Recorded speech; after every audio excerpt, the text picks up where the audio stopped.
வணக்கம் நண்பர்களே. இதெல்லாம் ஊர் அப்படின்னு சொல்றதை விட இதெல்லாம் சொர்க்கம் அப்படின்னு தாங்க சொல்லணும்.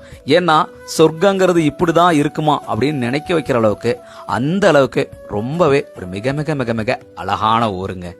அது எந்த ஊர் அப்படின்னு தானே கேட்குறீங்க. அதுக்கு முன்னாடி உங்கள்கிட்ட ஒரு சின்ன ரெக்வஸ்ட். என்னோட வீடியோ கண்டென்ட்லாம் உங்களுக்கு ரொம்ப பிடிச்சிருக்கு அப்படின்னா மறக்காம ஃபாலோ பண்ணி ஆதரவு கொடுங்க. அப்புறம் என்னோட வீடியோ பற்றி ஏதாவது கருத்து சொல்லணும்னாலும் மறக்காம கமெண்ட்ல சொல்லுங்க. ரொம்ப ரொம்ப பிடிச்சிருக்குன்னா ஒரு ஹார்ட் போட்டுருங்க. அப்புறம் லைக் பண்ணிடுங்க, உங்க ஃப்ரெண்ட்ஸுக்கு ஷேர் பண்ணுங்க. ஆமாங்க, தென்காசி தாங்க தமிழ்நாட்டில் உள்ள ஒரு மிக மிக மிக மிக அழகான மாவட்டங்களில் தென்காசியும் ஒன்றுங்க.